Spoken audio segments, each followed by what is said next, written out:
finally happening. The move that we all wanted to see is happening right now. So the bottleneck for crypto movement has been, for the past 30, 40 days, has been the tariffs. The uncertainty of tariffs have been holding everything back, the whole market, not only crypto, but also stocks, commodities, and everything, because the US was pointing a gun at all the other countries, demanding something from them. And now that we're seeing things happening, we're seeing a sign of relief, not only in crypto, but also with the S&P 500 and everything else. So that brings us to these amazing numbers that we're seeing right now. Let's take a look. For example, Bitcoin, $103,000, Ethereum, 2,338, XRP 238, BNB 637, Solana at 172. Wow, remember just not even 72 hours ago, Bitcoin was at $97,000, something like that, 96. Ethereum was below the 1800s. So crazy to see that huge movement. In the past 24 hours, Ethereum moved 20%.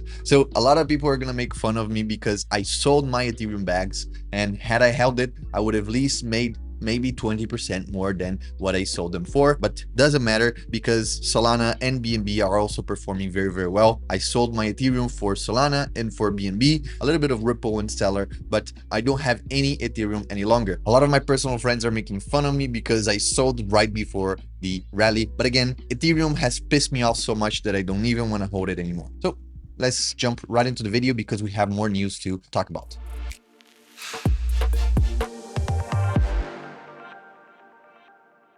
So already showed the prices of these assets, and something very important is that now we're back into the greed of the market. So we have been hovering around the 50, 55, 56 in the Fear and Greed Index, which is very neutral. And now we jumped already from the low 60s all the way to 70 in a single day. And we have been holding there. And guess what? Last month we were at extreme fear. So funny to see how things in just a matter of a few days went from extreme fear to greed in a matter of days. And as I said, that tariffs were the bottleneck, were the things that were holding the global economy from increasing or from getting better, was the tariffs. And guess what? Trump just says that tariffs will come down from the 145% imposed on China, and China also imposed back on the US. So as I said before, this is just a game of pointing a gun because US has superiority above most of the countries, if not all of them. And then Trump can just do what he wants, right? So even if you don't want to admit, it is a little bit of bullying towards other countries because they can do anything. If they retaliate, it's going to hurt their own economy.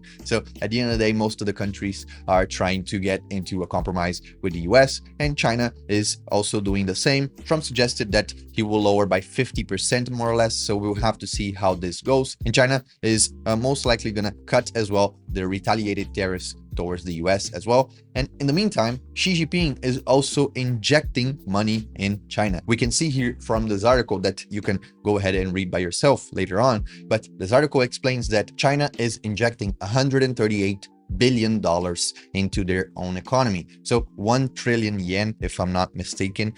This is the amount of money that they are injecting in liquidity back into the economy. So this will also reflect, and it is reflecting already in the Chinese stock market. We can see it is rallying up because usually when you have injection of money, you have a stimulus. This stimulus goes back into the economy in all the ways, including the stock market, just like it happened for the pandemic, just like it happened with the other stimulus and injections that we saw before, like Evergrande and all these other disasters that China kind of bailed out. So most likely the Chinese market is going to go up a little bit, which should reflect positively on the global economy. And that comes also with rates cut in China by 50 BPS. So they're cutting rates. The UK is cutting rates. The US is yet to cut any rates, but most likely will do so later this year. So you can see that even the Chinese economy is doing a little bit better right now. That being said, if we look at liquidations for crypto, $1.17 billion liquidated. And of course, most of these, 75% of these were shorts liquidated. So people who were betting against the upside of these assets, they got wrecked and wrecked a lot because these candles, man, were ridiculous. Now going back to the liquidation heat map, we can see that Bitcoin has a very strong magnet here at the 104,000, which we touched early this morning at 104,264. So right now we're looking again at the 104,650. So we're getting into the highs, $104,000. If we switch to Ethereum, Ethereum has a huge void. You can see right here that Ethereum has has a absolute monster of a void here between the 2478 and the 2286. So we have this huge void with no positions. I think people are scared to put positions here on Ethereum right now, but we could potentially, if Bitcoin keeps the momentum, we could look back at the almost 2,500 for Ethereum. And Solana, you can see Solana is still bullish. It hasn't lost its momentum. It just touched the 174 and liquidated a bunch of people. And now most likely it will look again at the 176 if the momentum keeps going. And you can see that just yesterday it was at 154, and 154 was already very high for Solana compared to what we saw. We saw even low 100s in a few weeks ago. Now, looking back at Bitcoin, which currently is right at $103,000, you can see that in the 4-hour charts, we did the bottleneck. We started to go up and we thought, well, no one is going to stop us. Then, of course, we did end up going down a little bit all the way to the $93,000. 3 days ago, less than 3 days ago, we were at $93,000. And then we went all the way to the 97.5. And then people thought, well, this is it. It bounced on the moving average right here, the 9 moving average. And now we're back at above $100,000. And if we hold, remember the 97 was the sweet spot, which is where we traded right here. We actually bounced on the 97,000, which showed that it is now a very strong support for us. Now, bouncing back, if we lose a little bit of momentum, we should see again the lower 102,000. And then if the momentum keeps going, once the RSI kind of cools down a little bit, we should be going maybe to all-time highs once again. Maybe not all at once, but for sure we should see it happening once we get the ball rolling.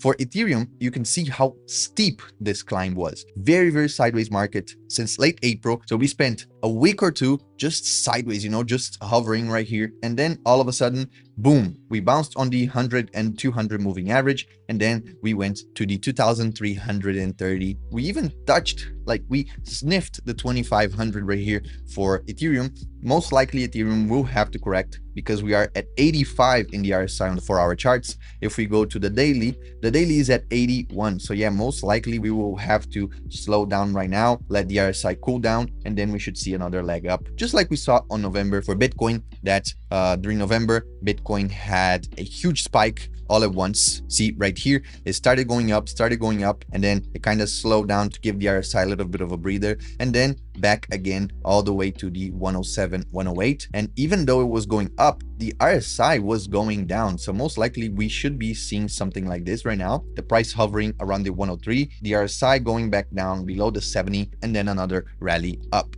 For Solana, similar to Ethereum, we were just hovering a little bit. We kind of tested the moving averages right here, especially the 200, and then the 200 held us, and you can see a lot of volume just came all at once, and we saw a huge spike in price all the way to the 170. So amazing for us. I have been selling my spreads since I think May 2nd.